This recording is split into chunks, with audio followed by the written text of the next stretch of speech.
Hola chicos de séptimo, vamos a concluir este segundo periodo con este último tema que es la clasificación de las lenguas, en el que hemos venido haciendo un acercamiento al significado y al significante, al signo y al símbolo del hecho de que el ser humano posea la capacidad de comunicarse a través de unos códigos, como lo son idiomas, dialectos o lenguajes.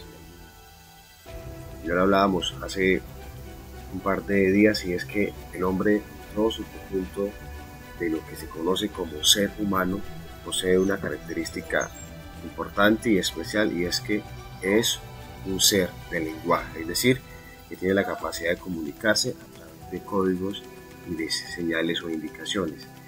En la relación que hay entre el lenguaje y la comunicación, esta posee una particularidad muy interesante, y es que por el hecho de tener lenguaje es como el ser humano puede transmitir, puede dar a conocer la manera como éste piensa, analiza, ve, observa o interpreta el mundo, y para ello es indispensable el fenómeno de la comunicación.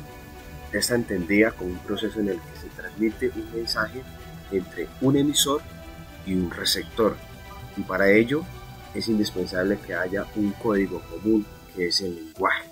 Es el tema que estamos estudiando. El lenguaje pues es el mismo sistema de comunicación, ya sea un inglés, un español, un italiano, un holandés, escocés, mandarín, chino, etc. Entonces, y en esa relación que hay entre el emisor y el receptor del fenómeno de la comunicación, en el que quiere transmitir un mensaje, se debe tener en cuenta también el canal. Y el canal puede ser un instrumento como un teléfono, una videollamada, un mensaje de texto, una carta, una correspondencia o la comunicación personal, tú a tú, también hace parte de este proceso de las comunicaciones. Elemento a resaltar: en el proceso de la comunicación y el fenómeno del lenguaje se tiene en común el código. Listo, para que se pueda ser viable y que la comunicación sea objetiva, es decir, para que dos sujetos, que es el emisor y el receptor, para que sea posible la comprensión. ¿Qué tal usted que sea un estudiante holandés, el otro compañero un japonés y el otro que sea un alemán, y por acá tenemos un francés y yo hablándoles en español? Difícilmente nos vamos a entender.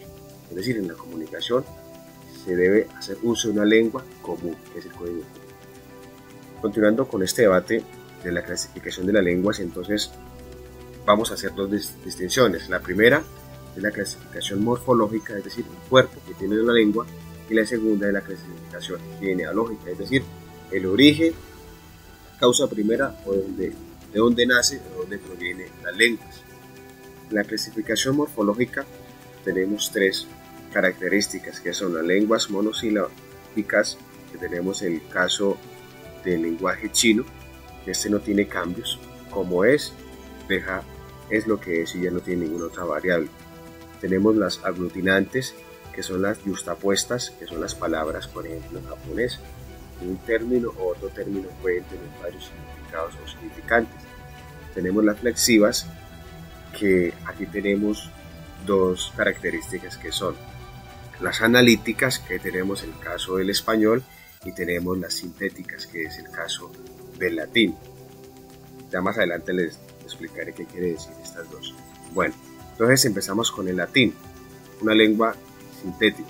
El latín pues, ha tenido también un proceso genealógico, como dice acá, un proceso de origen, de desarrollo, y que ha venido cambiando, como también como nació el griego, el hebreo, el arameo. Es decir, las lenguas que tenemos hoy por hoy, lo que es el inglés, el japonés, el italiano, el portugués, no nacieron de la nada, sino que han tenido también un proceso de desarrollo y de transformación.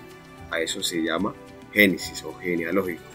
En el caso del latín tenemos dos variables, que son el latín culto y el latín vulgar.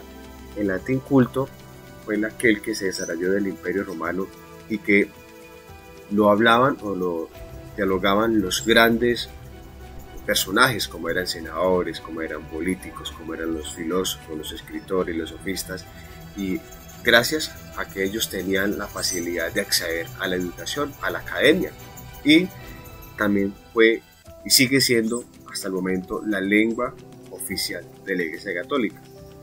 todos los documentos que expide el Papa, ya sean encíclicas, ya sean una exhortación apostólica, lo hacen en su lengua oficial, que es el latín. Ustedes miran, por ejemplo, en las noticias del Papa que las oraciones básicas siempre las hacen en latín. Lo que fue los grandes concilios como el de Nicea, el de Trento, el de Constantinopla, el niceno-constantinopolitano, el Vaticano I, el Vaticano II, estos concilios todos se desarrollaron en latín. Quienes estudian para ser sacerdotes y luego si llegan a ser obispos o cardenales por excelencia deben saber latín. Esto hace parte de la tradición oficial de la Iglesia Católica y de lo que fue en algún momento el Imperio Romano. Por otro lado viene el latín vulgar, que no es un latín perfecto, como se podría decir, por ejemplo, un romanacho en algunas partes de Italia donde no se habla muy bien el italiano, y es como una mezcla que hay entre el latín y el italiano, el romanacho. Es o diríamos en Colombia, con los dialectos que tienen nuestras comunidades indígenas, se podría interpretar quizá también como un español mal hablado, o el español nuestro latino comparado al español propiamente de España, que es quizá un español vulgar. Bueno, lo interpretamos así. Entonces el latín vulgar quizá no bien hablado como es el latín culto, lo hablaban los soldados, los campesinos, las personas del común, los esclavos, los obreros, las clases sociales más medias y más bajas. Y de aquí nació, de aquí se gestó el origen, es decir, la genealogía, el génesis, la causa primera de otros lenguas como son el castellano, el francés, el italiano y el portugués. Estos tres idiomas son muy parecidos y sus palabras tienen elementos muy en común y casi que se pronuncian igual, y en algunas ocasiones casi que el término significa igual. Esto quiere decir que sea una lengua analítica el castellano, con un término da para entender y para interpretar varias cosas. Igual el francés, igual el italiano y el portugués. A cambio, el latín es una lengua mucho más concreta, es una lengua mucho más sintética, y su término significa, o el significado, el significante es una sola cosa. ¿Listo? Bueno, siguiendo con el tema de la clasificación de las lenguas, tenemos entonces acá dos ramas, que son la occidental y la oriental, como para profundizar un poquitico más. Entonces en la occidental están las lenguas ibero-románicas y las lenguas galo-románicas, y de las lenguas ibero-románicas nace el español, el portugués, el catalán, que son muy parecidas. Luego de las lenguas galo-románicas nace el francés y el provenzal. Por otro lado, en la rama oriental nacen las itálicas, nace el italiano, el rumano y el sardo. Viendo todas ellas en conjunto, algunos términos son muy relacionados.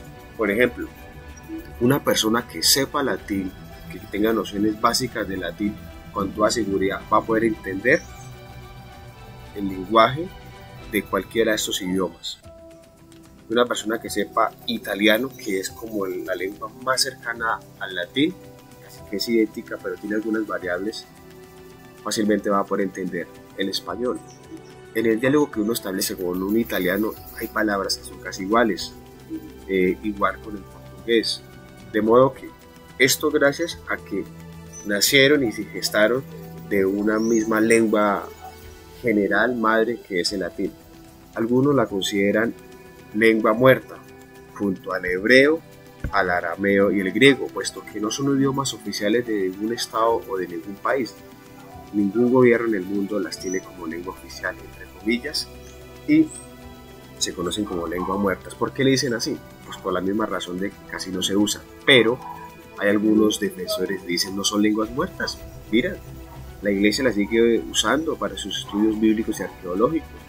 Algunos estados en el mundo, no de manera oficial, pero hacen uso, por ejemplo, del latín, o los griegos, por ejemplo, se siguen usando en algunos territorios.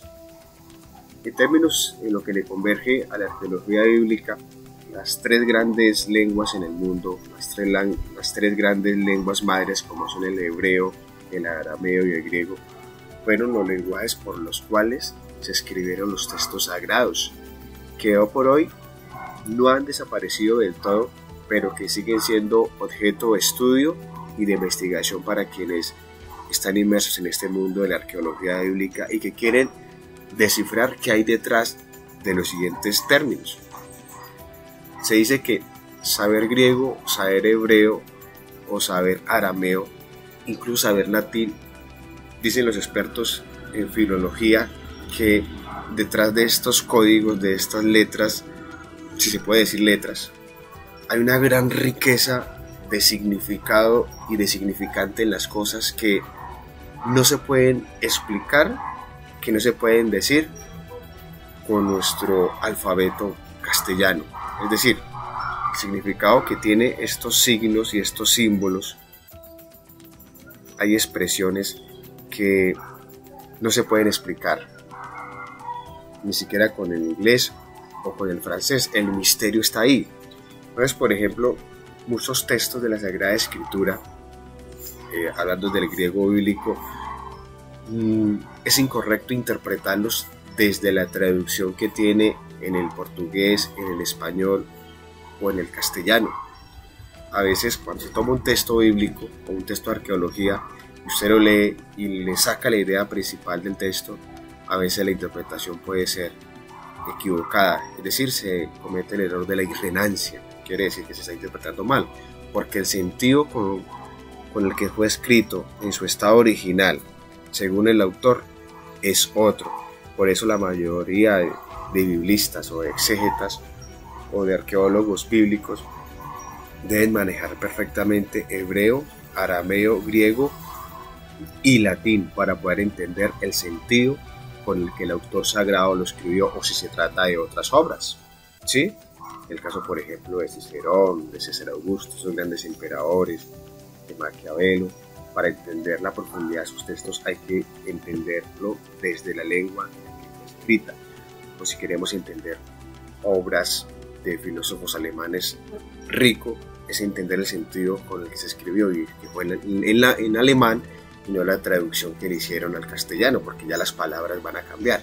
Asimismo, si se trata, por ejemplo, también del francés o del portugués. Entonces, para mostrarles la gran riqueza que tienen las lenguas o los códigos que el ser humano ha usado en toda la humanidad para comunicarse, y que con ello ha transmitido, ha expresado su pensamiento, su manera de ver y de interpretar y de percibir el mundo, que es muy amplio, es muy complejo.